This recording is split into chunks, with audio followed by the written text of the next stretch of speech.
They built some of the world's most enduring monuments and have captured our imagination for centuries. Welcome to Watch Mojo's Top 5 Facts. For this installment, we're counting down the 5 most mystifying things that you probably didn't know about ancient Egypt. What's it like? Brilliant. Loads of old stuff like mummies, tombs. Even scabbards enjoy themselves. Number 5. Ancient Egypt survived a very, very long time. It's a clear message. Do not mess with Egypt. Ancient Egypt was founded long before ancient Rome or Greece, and it lasted for a lot longer. There are multiple events that you could argue marked the end of the culture, so nailing down its exact length is tough. But 3,000 years is a pretty good estimate. That's 3 millennia of ancient Egyptian awesome. That's more than 12 times as long as America has been a country, and about twice as long as the Roman Empire would exist. Isis herself would surrender her place in heaven to be as beautiful as you. You're not supposed to look at me. Speaking of Greeks, Cleopatra, the famous queen of the Nile, wasn't really an Egyptian. She was Greek. She was the great-great-great-granddaughter of Alexander the Great's favorite general, and she was born in the Greek city of Alexandria. She was Greek. End of story. There are 2 kinds of people, Greeks and everybody else who wish they was Greek. Okay, yes, we know. Number 4. Ancient Egyptian artists helped scientists learn about animal extinctions. And they didn't even need a time machine. Researchers from the University of California used animal pictures and Egyptian art to discover the extinction patterns of large mammals in the Nile region. Ancient Banksy for the win! Some paintings have been connected with times of major environmental change and instability. This has helped the researchers learn when each animal died out and how it affected the ecosystem. This may help them learn more about the effects of ancient civilizations on the environment, and maybe some stuff about modern civilizations. And maybe the future, and maybe aliens. I don't know, I'm not a scientist. What the hell is that? A portal! Halfway to another dimension! Don't think we want to go that way. Number 3. Boys needed a big bundle. There was an ancient Egyptian custom where a man would bring his bundle to the house of a woman he was interested in. The bundle was basically all of the man's things. I mean, like his belongings. Everything I own I can fit in my saddlebag, which is why I like it.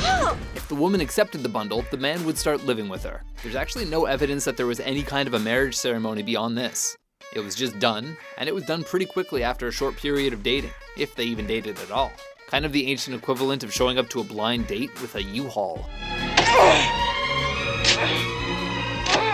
The one catch is that if the bundle wasn't big enough to please the woman and her family, they could throw the guy out on the street. Because this woman has not just turned him down, but all the things he could bring with him. Presumably she was unimpressed by the size of his bundle. Number 2. The ancient Egyptians invented the Nudie Mag. It's like masturbating in a time machine. The Turin Erotic Papyrus is a 3,000-year-old document that shows 12 couples in, shall we say, compromising positions. You have to be looking at one of the most shocking sets of images from the whole of antiquity. Researchers don't know what the document was for, though they think it was probably satirical in some way.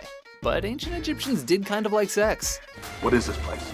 Lord Memnon's harem, but he visits so rarely, and it gets so lonely. Both men and women had casual sex before marriage, and they were probably even encouraged to do so. Even their religious stories were full of sex. Osiris, shown on a bed, with the goddess Isis as a bird located on top of his erect phallus. One Egyptian myth has Amen, the first god, creating the Nile from his own ejaculate. Pharaohs would later masturbate into the Nile as a religious ritual believed to keep the river flowing. Everybody, come out of the water, please! Number 1. 8 million dog mummies were found in a catacomb. Or should I say, dogacomb?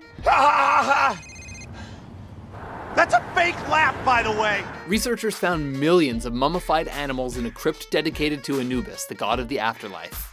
It was the biggest single finding of mummified animals in history, but it definitely wasn't the first. If each jar contained a mummified bird such as this kestrel, just where did the ancient Egyptians find 500,000 to kill and preserve? In the Egyptian pantheon, different gods were linked with different animals, and being buried with a mummified animal, including a crocodile or a baboon, was thought to bring favor from its associated god. Never saw a mummy like that. And so a whole industry of sacred animals developed. Animals were often kept in temples, and for a price, they could be ceremonially killed and buried with you. I'm alive! I'm alive! You're waking the neighbors! No. Shut up! No! So what did we miss? Everything is in order. What's your favorite Egyptian fact? For more vintage top 10s and out-of-date top 5s, be sure to subscribe to WatchMojo.com. You have my leave to go.